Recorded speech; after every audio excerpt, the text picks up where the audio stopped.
Alors, j'ai dit ça, il m'a dit Amen, et on s'est pas vu.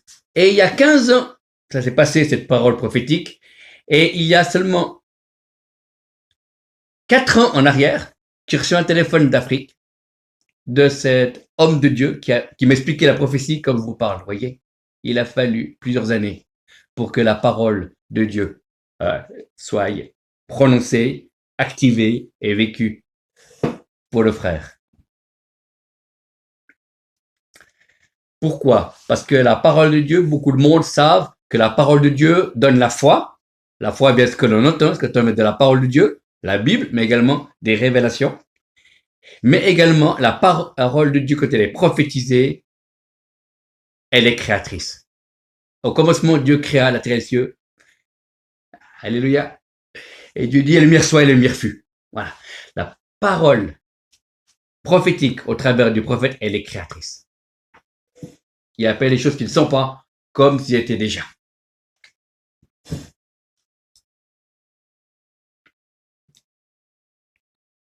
L'homme n'est pas parfait, mais Dieu est parfait.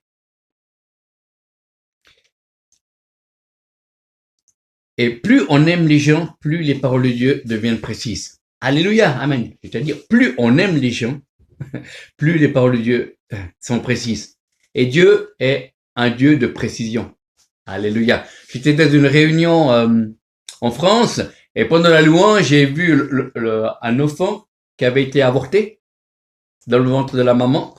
Et j'ai dit, voilà, j'ai pris le micro et j'ai dit, il y a une personne dans cette salle qui a commis un avortement. Vous êtes chrétienne, vous êtes sous la culpabilité, Dieu vous libère aujourd'hui.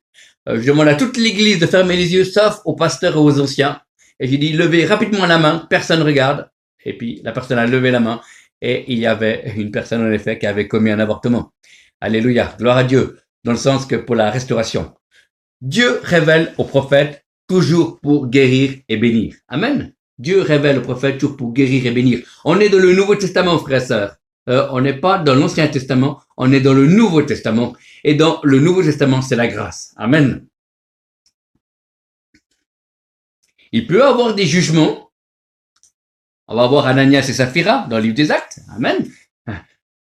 L'apôtre Pierre dira, pourquoi tu as menti au Saint-Esprit? Et puis, ils sont morts, tous les deux. Amen. Mais principalement, le ministère de prophète est là pour apporter la vie. Deuxièmement, le ministère de prophète est là pour avertir.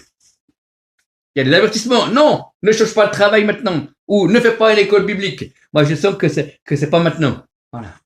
Ne te marie pas avec la personne que tu fréquentes. Je sens vraiment dans l'esprit que c'est une personne, c'est une vraie sœur, ou un vrai frère, mais c'est pas la personne que Dieu a prévue pour toi.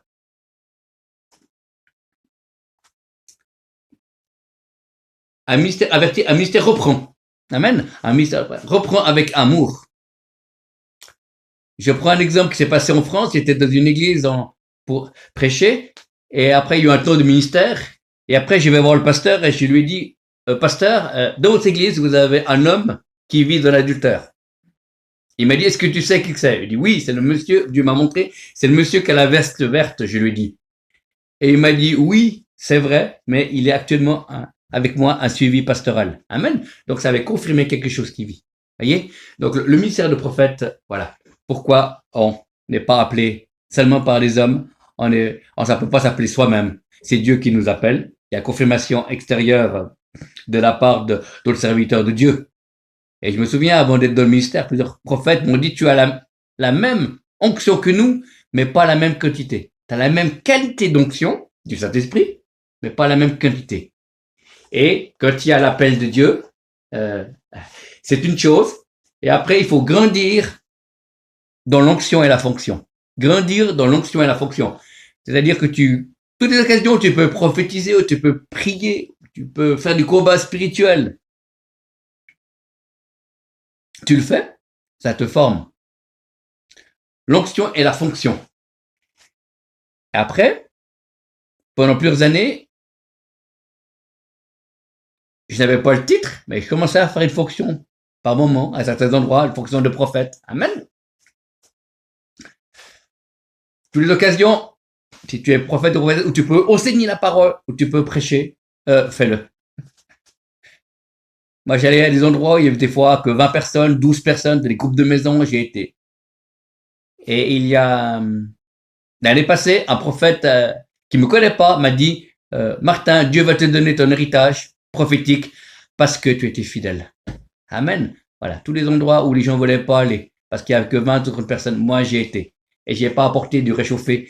Et je suis mis devant Dieu et il y avait réellement une parole. Et certaines personnes ont été touchées et transformées. Un véritable ministère de prophète est il y a la prédication. Soit il prêche seulement, ou soit c'est un enseignant. Voilà.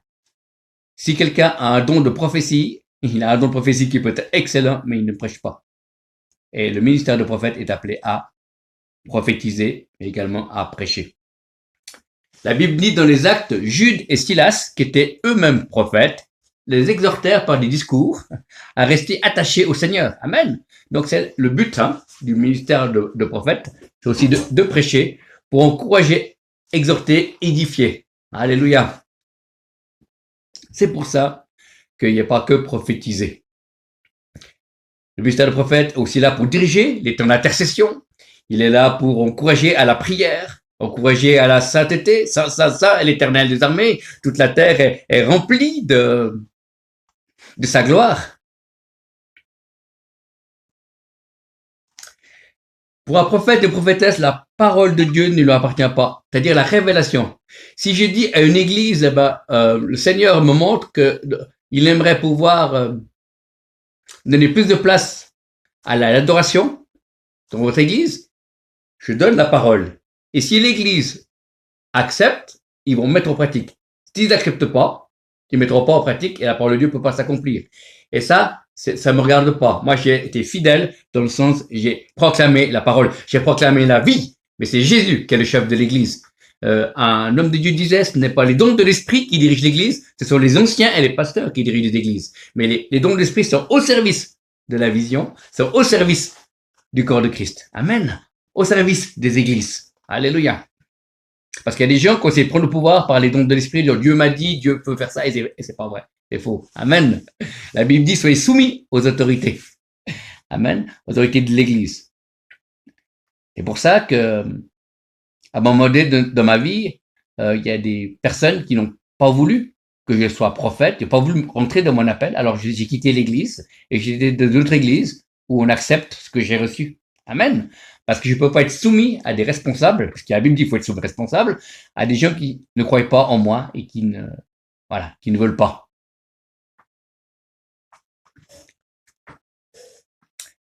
Si tu es appelé à un ministère de prophète, de prophétesse, je vais te dire la vérité, tu vas souffrir. Souffrir spirituellement. Il y a une loi spirituelle où Dieu libère dans le monde spirituel une principauté pour faire souffrir le prophète. Pour te vider de toi-même, pour que tu te rends compte que tu n'es rien et que Dieu est tout. Et tu vas avoir des échecs où les autres ont de la réussite dans le domaine professionnel, dans le domaine de l'église, de les relations. Il y a des tas de choses qui vont se casser, des choses qu'on va te déformer, des choses qu'on a dit. On va mal interpréter tes attentions, même si tu veux servir, tu veux donner. On te mettra la faute sur toi. Il y aura du mensonge qui va venir. Tu vas être trahi. On va faire des promesses et on va pas les tenir. Pourquoi? Pour que tu n'aies confiance qu'en Dieu en premier. Oh, amen. Alors quand quelqu'un dit, tu as plein de mystères de prophète, des fois de mon cœur, je dis, aïe, je sens que cette personne va, effectivement, mais le chemin n'est pas facile. Amen. Il faut qu'il ait un brisement. Voilà. Et des moments, c'est tellement dur, frère et sœur, à un moment donné, je dis, je ne veux plus prophétiser. J'en ai marre, j'étais trop attaqué. Et au même moment où j'ai dit ça à Dieu, Dieu m'a dit, maintenant, tu es bon pour le service. Amen. Voilà. Toujours pardonner, toujours bénir. Rechercher la présence de Dieu. Plus que les révélations. Amen. Parce que moi, j'ai passé par des temps de découragement dans ma marche prophétique parce que je cherchais Dieu au départ seulement pour des révélations et Dieu donnait de temps en temps. Ou même souvent, parce qu'il est amour. Parce qu'il m'a appelé à ça. Mais quand il ne donnait pas, pendant une certaine période, je ne comprenais pas. Et je disais, mais qu'est-ce qui se passe? Est-ce que j'ai péché? Pourquoi? Et simplement parce que Dieu ne parle pas tout le temps, mais Dieu parle souvent. C'est intéressant. Dieu ne parle pas tout le temps, mais Dieu parle souvent.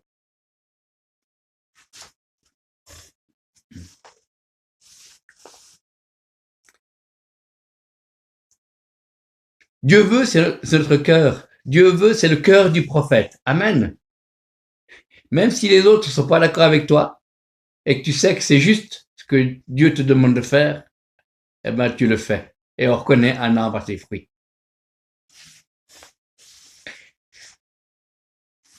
Presque à toutes les réunions, j'avais des paroles prophétiques et beaucoup de personnes disaient, mais il ne faut pas se taire, rester tranquille à sa place, celui-là. Voilà. Et tu vas être comparé, tu vas être, voilà, critiqué, tout ça. Mais, on reconnaît un arbre à ses fruits.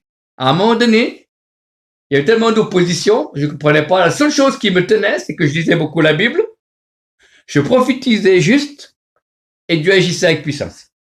Et je savais que Dieu ne bénit pas la désobéissance. Voilà. Je vais vous donner un exemple. J'étais dans une église où il y avait un prédicateur qui était là, qui prêchait, et puis, en pleine prédication, j'ai fait, oh! Après, un moment plus tard, oh! Voilà. Et tout le monde m'a regardé avec des gros yeux, hein, surtout en Suisse. On aime bien que les choses soient en ordre, tranquilles. Et je sentais que c'était Dieu qui m'a demandé de faire ces deux cris que je viens de faire. Et je suis sorti. À la fin de la réunion, tout le monde me regardait avec des gros yeux, disant, bah, celui-là, il est bizarre. Et il y a une femme qui vient vers moi, qui me tape sur l'épaule, puis qui me dit, merci, frère. Je suis une femme qui est chrétienne et qui a fait de l'occultisme avant la conversion. Et depuis que je suis converti, quand j'écoute un prédicateur, j'arrive pas à retenir ce qu'il dit. Il y a comme si mon cerveau était comme enfermé. Et quand vous avez crié, j'ai senti un filet, quand vous avez crié la deuxième fois, que se casser. Et maintenant, j'ai tout compris. Et j'ai retenu ce qu'il a dit. Amen, vous voyez. On reconnaît un arbre à ses fruits. Si chaque fois je crie dans chaque réunion, et qu'il y a rien qui se passe, il faut m'éloigner. Voilà. Mais si on reconnaît un arbre à ses fruits. Alléluia.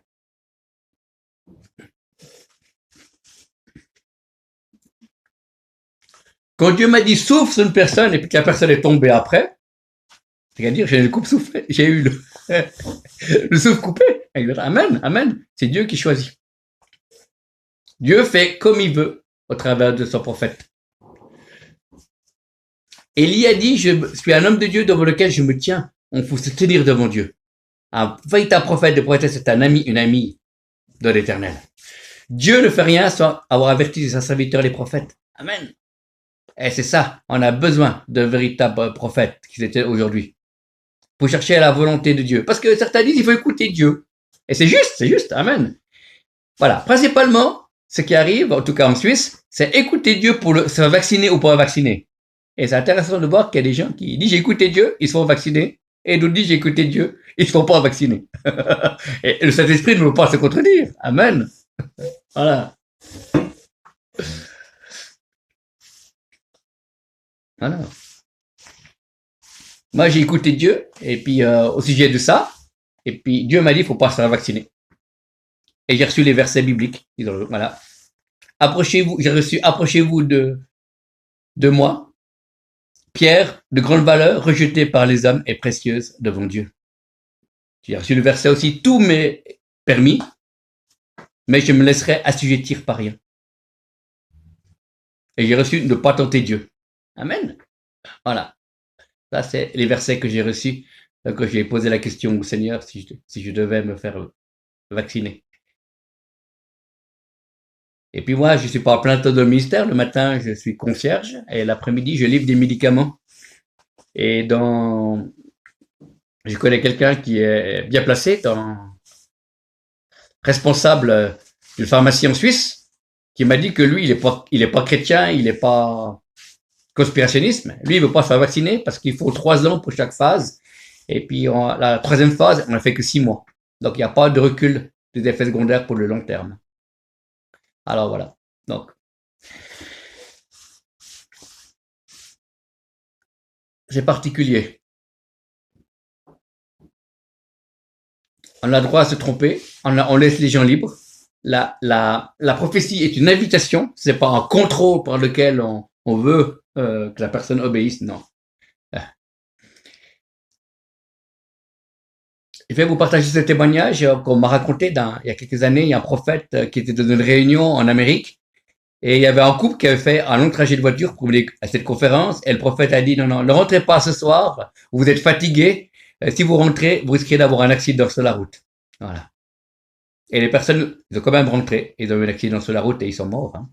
Voilà, donc il y a quand même des fois des choses où Dieu laisse libre, amen, mais Dieu est amour, et Dieu veut avertir, Dieu veut bénir, Dieu agit, Dieu est puissant, Dieu est compatissant, loin à la colère, riche en bonté, plein de miséricorde.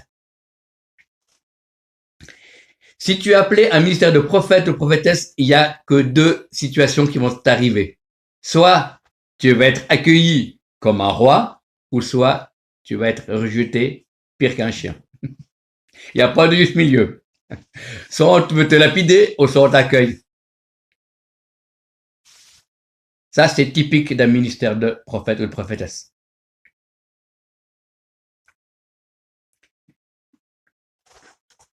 Quand le don prophétique se développe, tu dois aussi discerner qu'il y a beaucoup de gens qui vont profiter de toi. Eh oui. Ah, bah c'est pratique. Moi, j'ai pas besoin de prier parce que lui, le frère ou la sœur, a souvent des paroles prophétiques. J'ai pas besoin de me mettre devant Dieu. Donc, on va profiter de toi. J'ai passé par là. Et après que j'ai vu qu'on profitait de moi, eh ben, je me suis retiré. Amen. On doit aimer notre prochain, mais pas être esclave de notre prochain. Amen.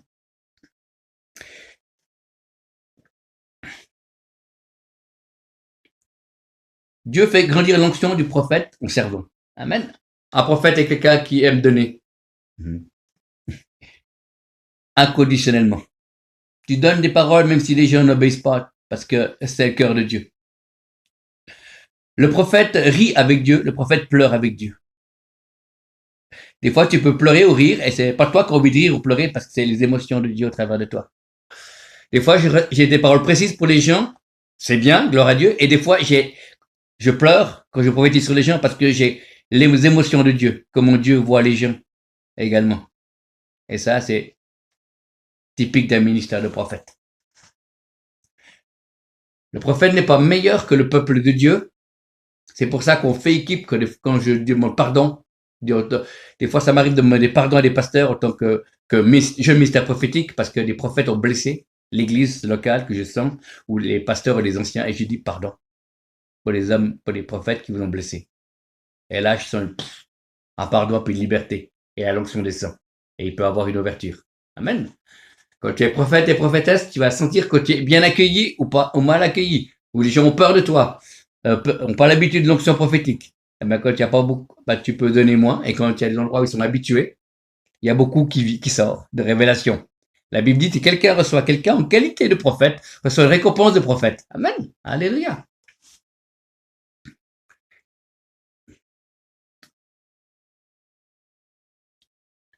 Tu es la réponse à beaucoup de questions que tu es appelé à être prophète ou prophétesse. Tu es la réponse pour les gens. Des fois, je ne reçois pas grand-chose, des fois, de mon temps de culte personnel, mais quand je franchis la porte de l'église, les révélations viennent. Pourquoi? Parce que les gens viennent à l'église avec des problèmes, ils ont prié. Et Dieu te donne pour beaucoup la réponse. Tu es le facteur spirituel pour ses frères et sœurs. C'est partiellement qu'on prophétise. Un faux prophète ne se trompe jamais. Un vrai prophète se trompe. Est-ce possible? Oui. Ben, c'est pas pour rien que 1 Thessaloniciens nous dit retenez, examinez toutes choses, ne méprisez pas les prophéties et retenez ce qui est bon. Si tout ce que je dis sera la vérité, il n'y a pas besoin d'examiner toutes choses. Tandis qu'un faux prophète a un esprit de divination, et c'est pour ça qu'il, entre guillemets, ne se trompera jamais. Mais il peut enfermer des gens dans des paroles prophétiques, voilà, qui ne sont pas de Dieu. Et des fois, on doit. Maintenant, des pasteurs délient les gens de fausses prophéties. C'est terrible, c'est incroyable. Il y a des gens, voilà.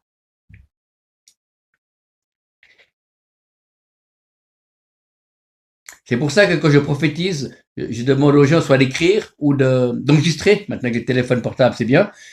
pour qu'ils puissent faire écouter à leurs conjoints, à leurs responsables d'église ou à des amis. Voilà. Comme ça, c'est précis. Ça, on pourrait écouter. Moi, j'ai beaucoup de prophéties que des gens, des hommes et des femmes de Dieu ont prophétisé sur moi, que j'écoute souvent. Et des choses qui sont accomplies, merci Seigneur, des choses qui ne sont pas encore accomplies, mais ça fait tellement plaisir de réécouter. Et puis ça nous donne le désir d'aller vers Dieu pour avoir des précisions. Amen. Un véritable ministère de prophète ou de prophétesse amènera les gens à Jésus, jamais à lui-même. Il ne va pas venir vers vous et dire voilà, vous devez passer par moi pour consulter Dieu. Vous pouvez pas écouter aussi bien que moi j'écoute, alors vous devez passer par moi. Non, c'est faux. La Bible dit qu'il y a un seul médiateur entre Dieu et les hommes, et c'est Jésus-Christ. Amen. J'ai prophétisé des fois dans des églises où 2 ou 3 personnes tombaient à genoux et louaient Dieu après une parole prophétique de révélation pour leur futur. Et là, je savais que c'était vraiment Dieu parce que il donnait toute la gloire à Dieu, pas à moi, à Dieu. Alléluia. Amen. Il n'y a qu'une seule fois qu'une personne m'a raconté qu'elle a vécu quelque chose de spirituel où elle a vu Jésus. Voilà, c'était moi qui étais en face de la personne et je lui parlais, je prophétisais sur cette femme et elle m'a raconté après qu'elle était enveloppée de la présence de Dieu, Saint-Esprit l'a visité et puis elle voyait pas moi, elle voyait pas mon visage, moi avec mes lunettes, non, elle voyait Jésus. Amen. Elle pleurait et les paroles prophétiques sortaient. Puis à la fin, elle m'a dit, ben oui, j'ai vécu une expérience spirituelle quand vous avez prophétisé. C'était plus votre voix, c'était plus votre visage c'était la personne de Jésus. Amen. Alléluia. Gloire à Dieu.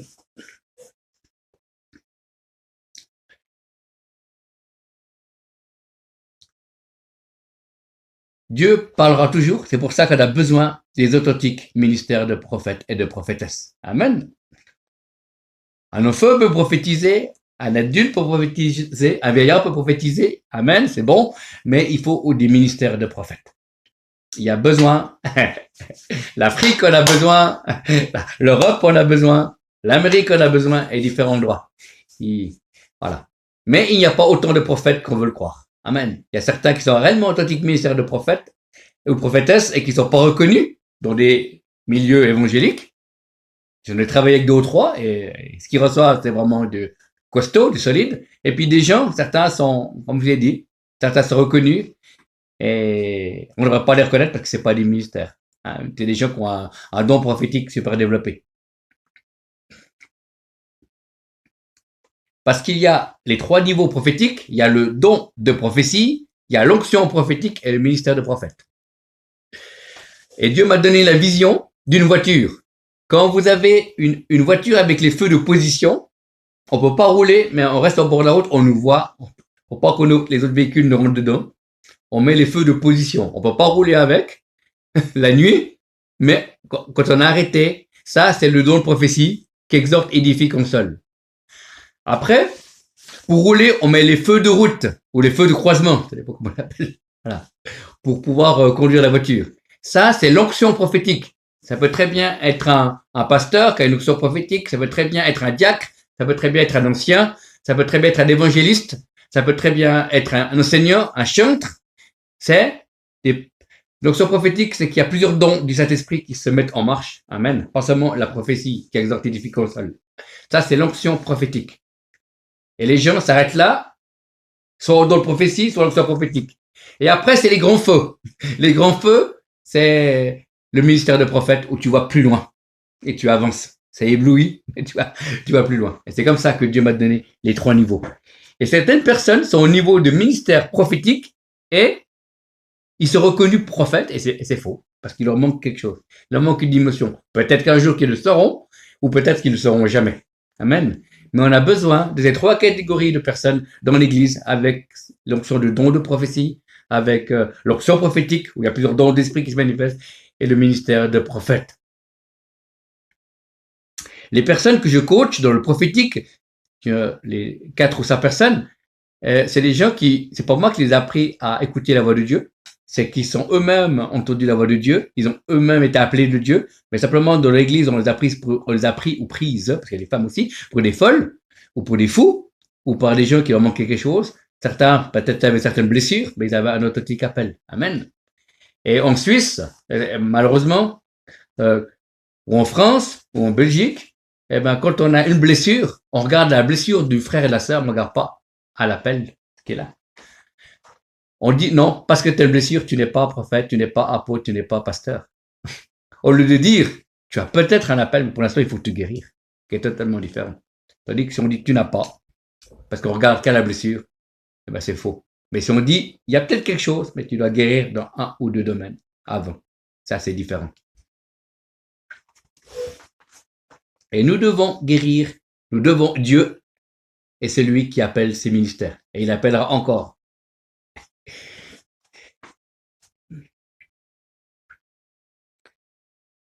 Dieu veut aussi donner les rêves. Hein. Amen. Voilà. Certains prophètes n'ont pas des rêves prophétiques. Amen. Des songes. Moi, je n'ai pas, pratiquement pas de rêves. Hein. Amen. D'autres personnes ne sont pas prophètes, mais qui sont intercesseurs, ils ont des rêves. D'autres personnes sont évangélistes, ils ont des rêves. Des personnes, des aînés, hein, auront des songes. Voilà. Amen. Peut-être que je serai plus vieux, j'aurai des songes. Mais pas pour l'instant. Voilà. C'est pas grave, on peut pas tout avoir. Amen. Quand on me demande d'expliquer des rêves, moi, il y a des gens qui sont forts pour cela et pas moi. Voilà. On, on me téléphone pour demander des visions, des prophéties que les gens ont reçues, ou soit que d'autres personnes leur ont donné, et là je peux discerner un peu si c'est de Dieu ou pas. Mais pour les rêves, alors là, non. Peut-être que l'homme de Dieu, Antoine Combo, c'est bon, meilleur que moi, pour interpréter les rêves. Voilà. Donc, le ministère de prophète et prophétesse n'est pas plus important que le ministère d'apôtre et de pasteur. Hein. On est tous ensemble. C'est comme une équipe de foot. Hein. Mais c'est celui qu'on voit, malheureusement, d'une certaine manière particulière. C'est vrai. Ça attire un peu plus les regards, mais il n'est pas supérieur. Amen. Il est différent. Et des fois, les gens veulent faire de nous des rois. Amen. Parce qu'on est prophète et prophétesse. Et